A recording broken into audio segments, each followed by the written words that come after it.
est-ce que tu vas utiliser le diagramme de Venn?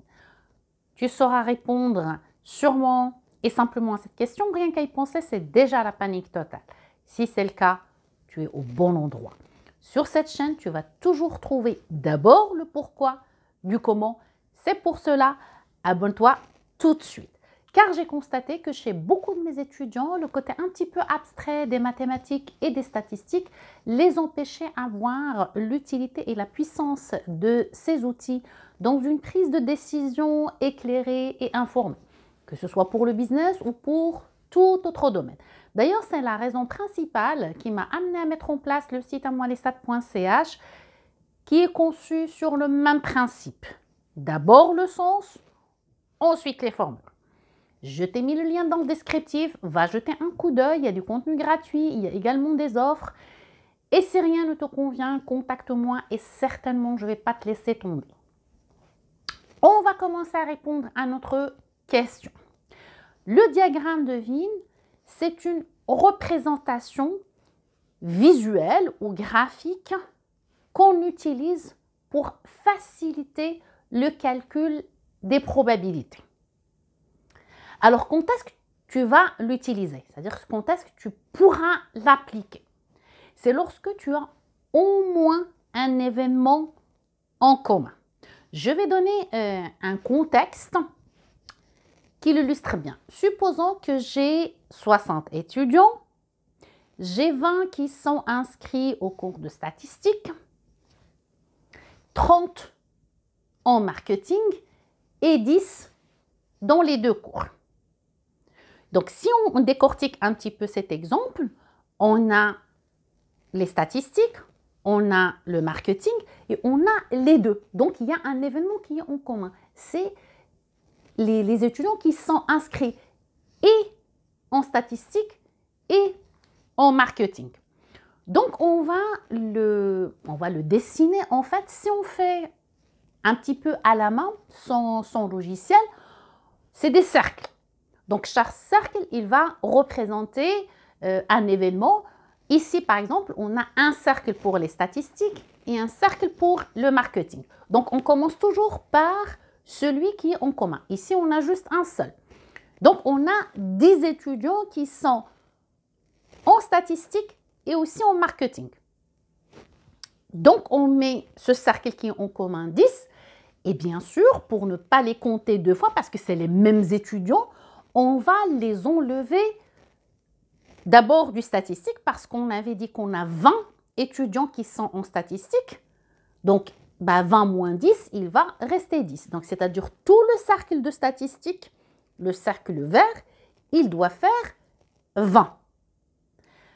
Pour le marketing, on a au total 30 étudiants, mais on a déjà 10 qui font statistiques et marketing. Donc, il faut que j'enlève les 10 des 30. Donc, il reste 20. Donc, si je regarde tout le cercle du marketing, il doit faire 30. Donc, j'ai 10 plus 20. Le total ici des étudiants, j'ai 10 plus 10, ça fait 20, plus 20, ça fait 40. Donc, la question, si j'ai la question, combien d'étudiants qui ne font ni marketing ni statistique, 60 moins 40, j'ai 20 étudiants qui n'ont ni l'un ni l'autre. Maintenant, si j'ai une deuxième question, supposons que je croise un étudiant qui est en marketing et j'aimerais savoir quelle est la probabilité qu'il soit aussi en statistique. Ça, j'espère que tu l'as tout de suite vu, c'est une probabilité conditionnelle parce que j'ai une information qui est déjà réalisée. Je sais qu'il est en marketing. Donc, si je l'applique, la notation, donc je vais faire P, ce que je cherche, c'est qu'il soit en statistique, donc S, la barre, et G, marketing. Donc, est égal à la probabilité en statistique et en mathématiques, donc P de S inter M sur P de M.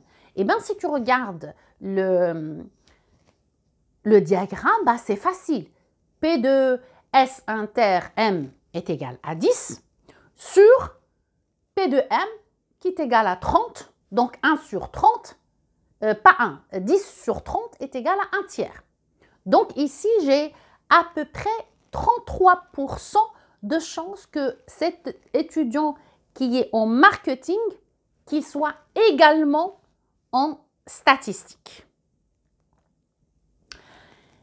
Et on va vérifier tout cela, c'est assez clair ou pas dans la petite tête avec un quiz comme d'habitude. Tu mets la vidéo sur pause, tu écris tes réponses et n'oublie surtout pas de mettre ton score. Allons-y. Question 1. Dans quelle situation l'application du diagramme de Venn est appropriée? Première situation, dans une PME de 80 employés, 40 employés parlent anglais, 30 parlent allemand et 15 parlent les deux. On a les poids de 50 individus répartis ainsi. 20 personnes pèsent entre 50 et 60 kg, 22 entre 60 et 70 kg et 8 autres entre 70 et 80 kg. La troisième et dernière situation, 10 étudiants ont une note inférieure à 4. 25 ont une note entre 4 et 5,5 et 5 ont une note supérieure à 5,5. À toi de jouer et pour 3 secondes. 1, 2, 3. Voyons chaque situation. Dans une PME de 80 employés, on a 40 employés qui parlent anglais, 30 qui parlent allemand et 15 parlent les deux. Donc dans cette situation-là, on a un élément ou un événement qui est en commun. C'est les employés qui parlent et anglais et allemand. Donc ici, le diagramme de Venn pourrait être utilisé. Dans la deuxième situation, on a les poids de 50 individus répartis ainsi. 20 personnes pèsent entre 50 et 60, 22 entre 60 et 70 et 8 entre 70 et 80. Donc ici, il n'y a aucun élément qui est en commun. Donc le diagramme de Venn n'est pas vraiment approprié. Et la dernière situation, également, on n'a aucun élément qui est en commun. Donc la réponse est tout simplement la première situation. La question 2, justement, on va prendre cette situation-là. Donc, dans une PME de 80 employés, on a 40 employés parlent anglais, 30 parlent allemand et 15 parlent les deux. Là, on croise un employé. Quelle est la probabilité qu'il parle uniquement anglais? Tu le sais, tu vas utiliser le diagramme de Venn. À toi de jouer et pour 3 secondes. 1, 2, 3. Donc, évidemment, ici, on l'a vu déjà dans la première question. Et on va tracer d'abord notre diagramme, comme ça nous facilite énormément le calcul de probabilité. Évidemment, ici, on a juste 2 cercles, c'est-à-dire un seul événement qui est en commun, mais c'est très utile qu'on a à partir de 3. Donc, c'est vraiment le calcul, après, il devient très, très facile. Évidemment, vous pouvez décider de ne pas le faire, mais c'est des outils qui nous facilitent la vie. Donc là, tu vois ici, j'ai fait... Donc, comme je l'ai dit dans le cours, tout le cercle anglais doit contenir 40 personnes. Donc, 25 plus 15, ça fait 40. Et puis, pour l'allemand, on a 30 personnes. Donc, 15 plus 15, ça fait 30. Maintenant, l'employé qui parle uniquement anglais, tu le vois, c'est 25. Et puisqu'on cherche une probabilité, 25 sur le total.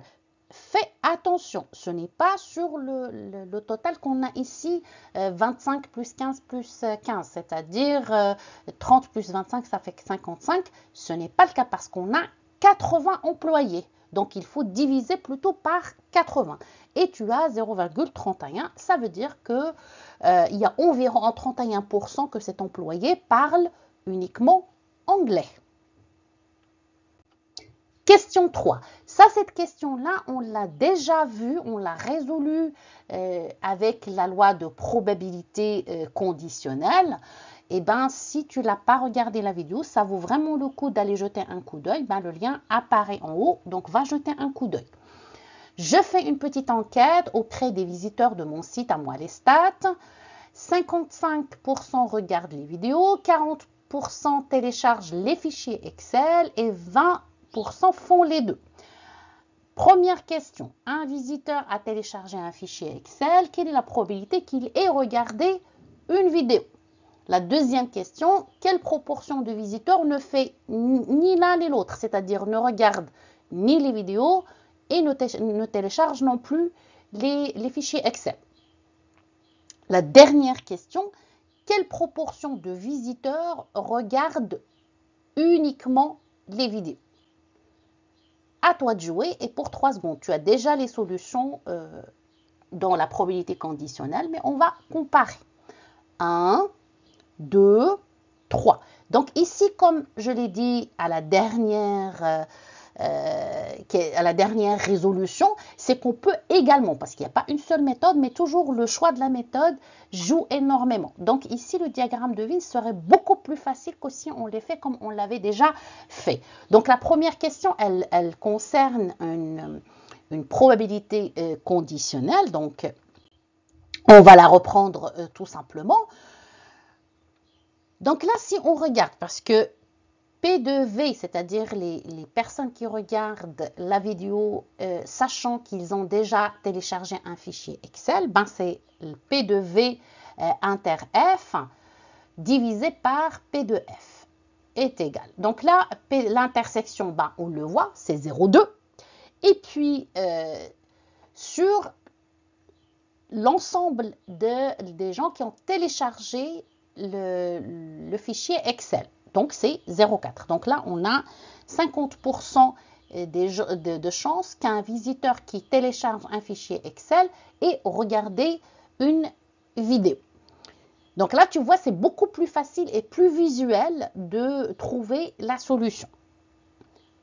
Pour la question 2, quelle proportion de visiteurs ne fait ni l'un ni l'autre? Ça aussi, on l'a déjà résolu. C'est le complément de fait l'un ou l'autre. Donc, ben, si tu regardes ici, ben, tout simplement, ben, qui fait l'un ou l'autre, c'est-à-dire qu'il choisit soit uniquement les vidéos, soit uniquement Excel, ou les deux. Donc, tout simplement, ça va être 1 moins la somme de tout ça est égale 0,25. Et puis, c'est exactement ce que nous avons trouvé. Donc, ça veut dire qu'il y a 25% des visiteurs de 1 mois les stats ne regardent pas les vidéos et ne téléchargent pas les fichiers. On passe à la dernière sous-question. Donc, quelle proportion de visiteurs regardent uniquement les vidéos? Ça aussi, on l'a calculé. Mais là, tu vois, c'est clair, c'est cette partie-là uniquement. Donc, tu vois uniquement les vidéos, c'est 35%. Ben, tout simplement, donc, il y a à peu près 35% de visiteurs qui regardent uniquement les vidéos. Et ça, tu vois, avec diagramme de Venn, c'est beaucoup plus facile et c'est visuel, tu le vois tout de suite. Donc, imagine si tu as encore 3 ou 4 événements qui sont en commun, ça vaut le coup de faire un diagramme de Venn. Tu peux le construire quand il s'agit comme ça, simple, juste d'une manière manuelle, mais si c'est un peu compliqué, bah, tu peux utiliser un logiciel comme R ou autre. Et voilà, le diagramme de Venn n'a plus de secret pour toi. Et on se voit comme d'habitude la semaine prochaine. Sois au rendez-vous. Merci d'avoir suivi cette vidéo. Si elle t'a plu, manifeste-le par un pouce. C'est statistiquement significatif. Abonne-toi pour ne rien manquer. Et moi, je te retrouve la semaine prochaine pour une nouvelle vidéo qui va te faire avancer, voire te faire aimer les chiffres. Promis.